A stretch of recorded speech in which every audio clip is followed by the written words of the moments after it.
Hey there, Kurt's Cougars. It's Mr. Chiswick, and I am here to read with you today. But it's not just a normal story. This story was written by one of our very own Kurt's Cougars. This story also comes with a challenge. I am hoping to get stories, original stories, that are written by our own students to read for story time next week. The stories can be put together on a Google slideshow. You'll see the Google slideshow that Grayson put together for tonight's story as a great sample.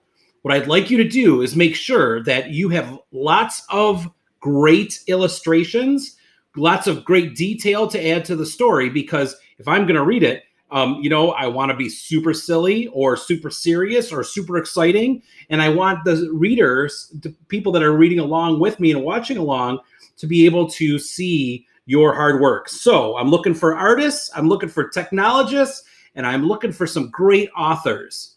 I hope you enjoy this Knight's Tale as much as I enjoy reading it to you. The Loyal Knight by Grayson Phillips. There once was a kingdom ruled by a king. This king wasn't an amazing king, but he ruled over an amazing kingdom. The kingdom was called Kurthia. The king was named George, King George III. His grandfather was the man who started the kingdom. King George had a lazy dog named Chauncey. He was not fast, not strong, not smart, but very loyal. The king had many knights. The knights did not like the king because he was very greedy and wanted more land no matter how much he had, leaving no time for the knights to rest in between battles. One night, all the knights got together in secret without anyone knowing, not even the king or his dog. One knight said, "King George is cruel to us, even though we are the ones risking our lives. I think we should leave and find a new kingdom." The other knights said, "We agree, but don't you think the king will see us?" "Not without us," the knight replied. "So it's agreed. We shall leave tomorrow night." Yay! Chauncey picked up his ears, then goes straight back to sleeping. The knight's plan was an action. They went to the wall separating the kingdom and the animals' kingdom. The knights knew how to get out. They sent 3 people to open the gate because they saw enemies from the other kingdoms coming. 5 minutes later, they were free and they could do whatever they wanted to do. All this was happening while Chauncey was outside and tuckered out because it was chasing a squirrel for a minute too long. Once King George found out, he was furious. He stomped around the castle until he broke his foot.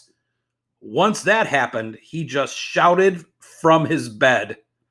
He even started to get mad at Chauncey for no reason. One day, while King George was still injured, Chauncey saw a great big red blob. He couldn't tell what it was. As it came closer, he could tell it was a dragon. Chauncey barked loudly, trying to get the anyone's attention, but to no avail. Nobody heard him. Chauncey ran to the castle to tell the king, but the door was locked. He knew what he needed to do. Chauncey climbed the gate and fell after the climb was over.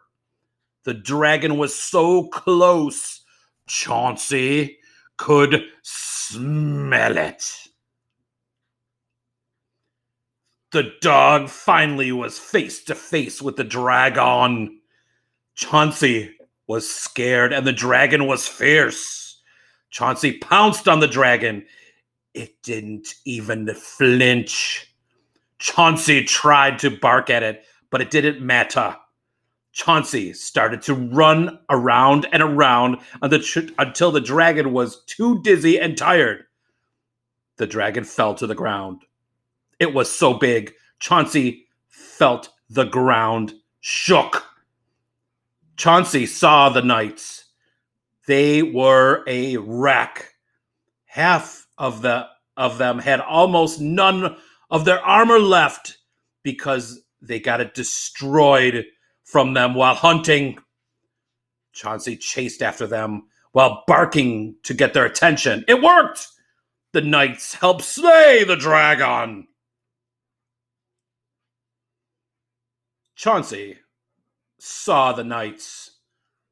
They were a wreck. Half of them had almost none of their armor left because they got it destroyed while they were hunting. Chauncey chased after them while barking to get their attention. It worked! The knights helped slay the dragon. All the knights carried the dragon back to Curthia. The knights convinced each other to come back and apologize to the king because they ran away. The knights apologized, and the king was angry, but he forgave them. The knights stayed in Curthia and fought for the king. Come here, Chauncey. I want to tell you something. I'm recruiting you to be the lead knight. Chauncey barked of happiness. The end.